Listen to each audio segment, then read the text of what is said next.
At 0617 local time, a Ukrainian Barracuda drone boat slipped silently into the Dnipro River outside Kherson, its low fiberglass hull barely disturbing the dark water as it eased away from the reeds.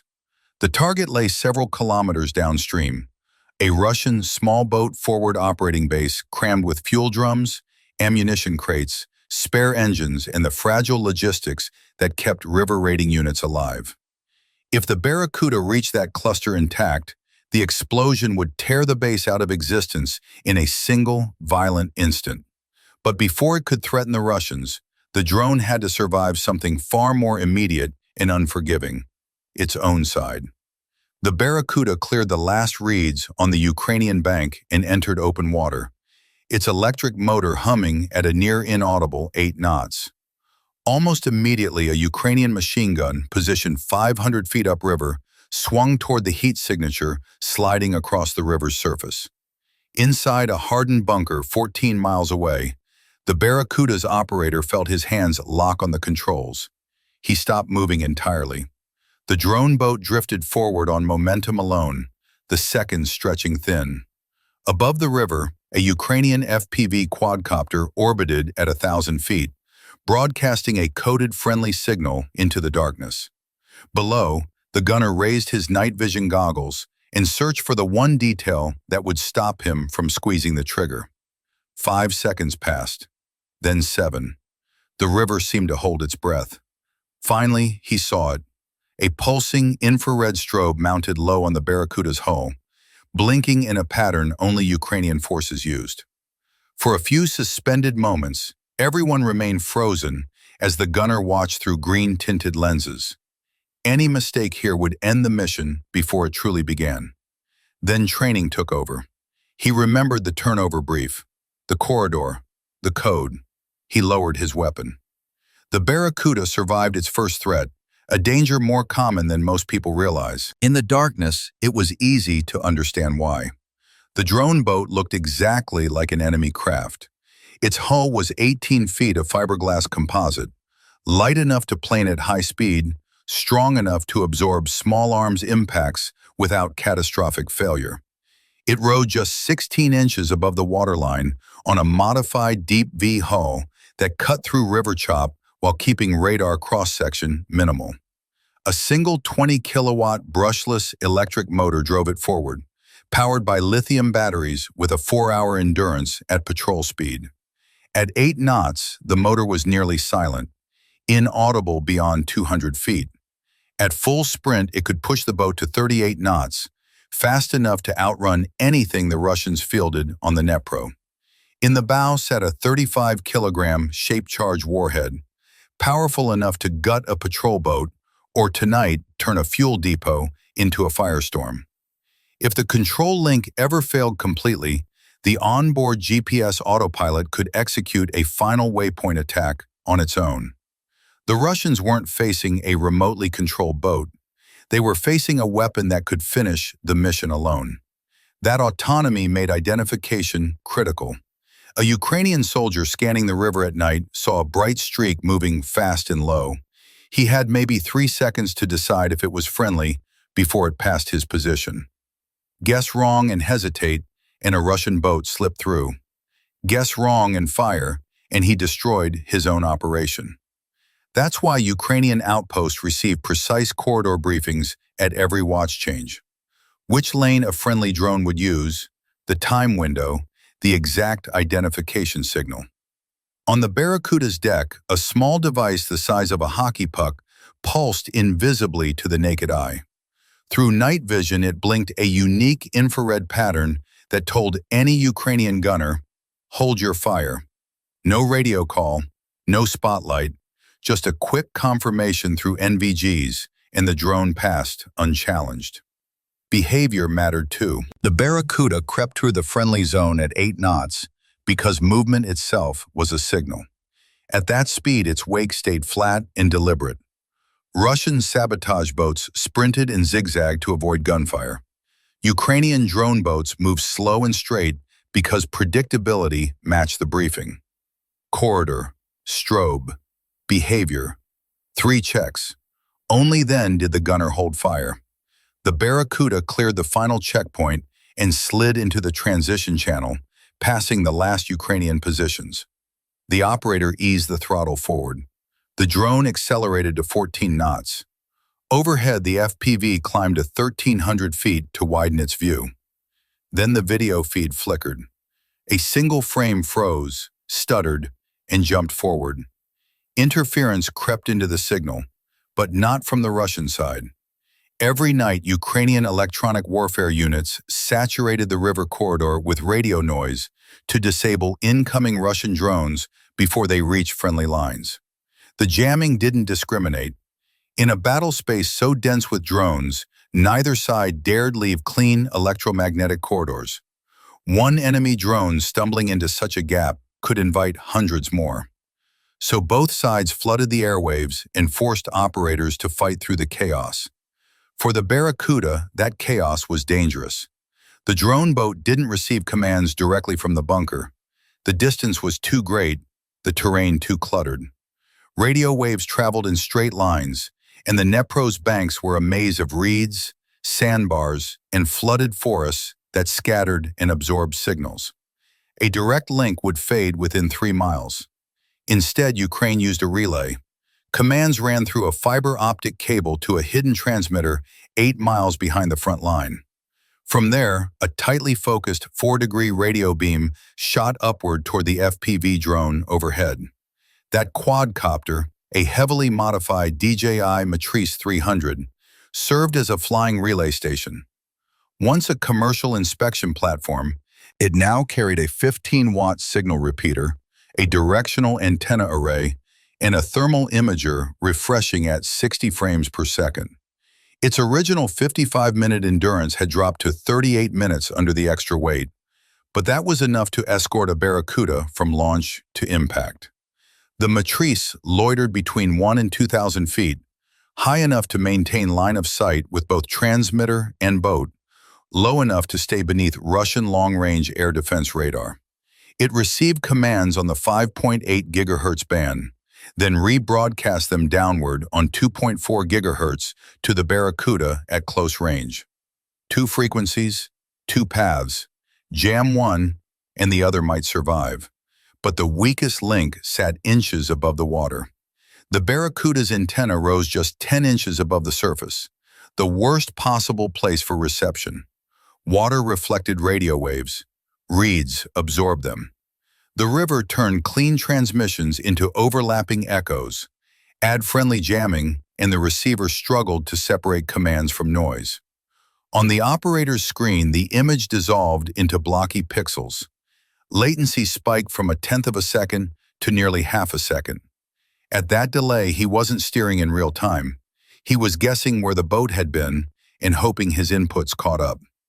The Barracuda drifted 4 degrees off course. The FPV pilot reacted instantly. He climbed another 200 feet and shifted 200 feet east, lifting the relay path above the worst interference and realigning with the transmitter beam. The signal punched through. Latency dropped. The video snapped back into clarity. 2 quick rudder taps corrected the course. Friendly jamming fell behind them. The relay chain held.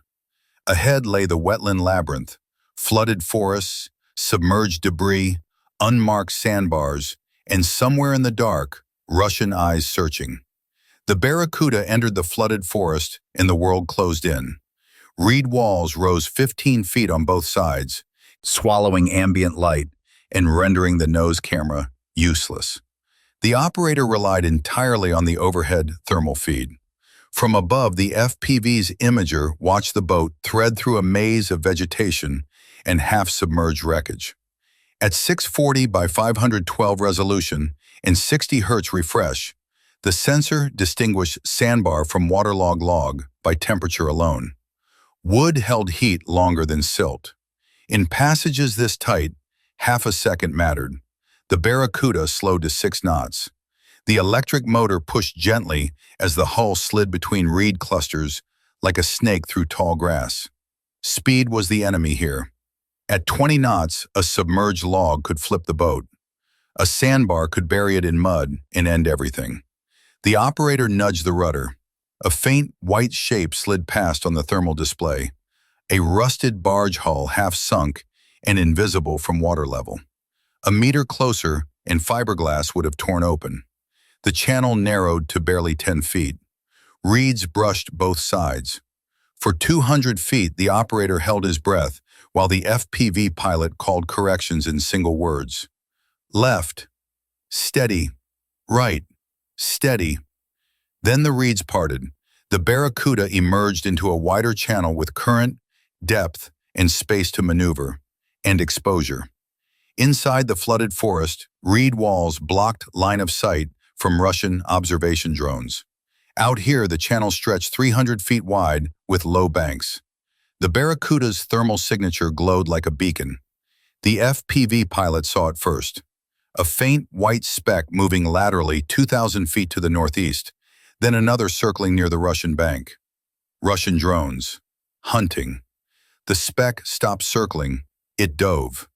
A Russian FPV attack drone dropped from 600 feet and accelerated straight toward the Barracuda. At typical attack speeds, the operator had 8 seconds. Reduce throttle. Drift to the reeds. Now.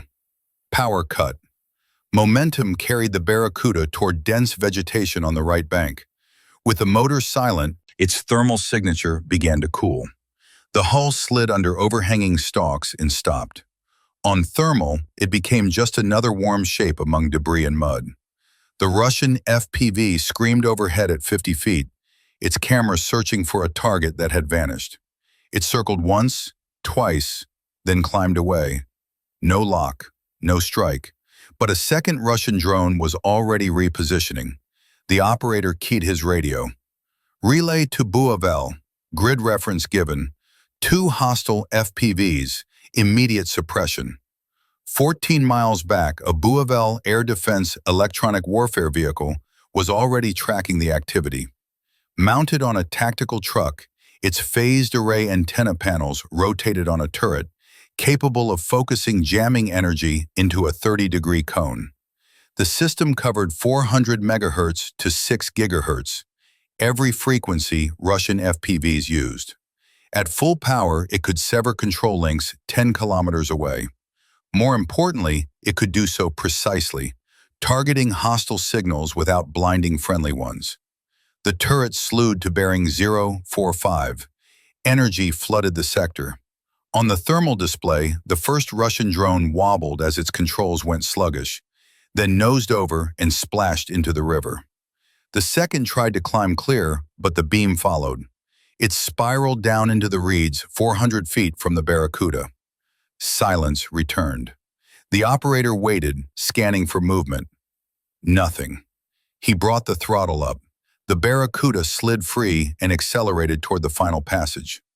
800 feet of open water separated it from the target. On thermal, the Russian staging area burned white. Boats, fuel drums, shelters. The sprint loomed. As the Barracuda entered open water, Russian electronic warfare struck back. The video feed shattered into frozen blocks. Latency spiked. Commands stacked without executing. The heading drifted toward a reed bank. A Sealock 01 jammer on the Russian bank had come alive, flooding the corridor with interference. Designed to blind FPV drones and artillery spotters, it hit surface vessels even harder. The geometry was brutal. The FPV overhead still heard the bunker clearly. The link from FPV to boat collapsed. The relay chain was breaking at its final link. The FPV pilot didn't wait. He climbed hard, pushing above 1,600 feet, then shifted east, hunting for a blind spot in the jamming bubble. For 8 seconds, the Barracuda ran nearly blind. The operator steered by watching its silhouette from above, every input a guess. Then the signal punched through. At 1,800 feet and 250 feet east, latency dropped. Control snapped back. 3 quick rudder pulses corrected the course. The jamming zone fell behind them. The target lay 700 feet ahead. The sprint began. Throttle to maximum. The electric motors surged. The Barracuda leapt forward at 38 knots, On thermal, its wake flared white as the hull planed and the bow sliced toward the boats. The Russians saw it. Figures ran. Rifles came up. It didn't matter. At that speed, the Barracuda covered 100 feet every second and a half. Inside 400 feet, then 200. The operator locked the rudder on the center of the cluster. 300 feet, 200, 100. At 40 feet, glare washed out the nose camera. The operator released the controls. The warhead took over. On impact, the shaped charge detonated outward and downward, converting the drone into a pressure wave. A patrol boat flipped completely out of the water. Fuel drums ruptured and ignited, a pillar of fire climbing 60 feet into the air. The blast collapsed shelters, scattered ammunition into the reeds, and shredded a second boat still tied to the dock. The FPV jolted at 1,800 feet, then stabilized, recording as secondary explosions rippled through the wreckage. Fuel cooked off, ammunition detonated, burning debris spread across the bay, turning it into a floating inferno. When the smoke thinned, the staging area was gone. The Russian small boat base that had supported raids for months was reduced to burning metal and shattered wood, swallowed by fire and river water alike.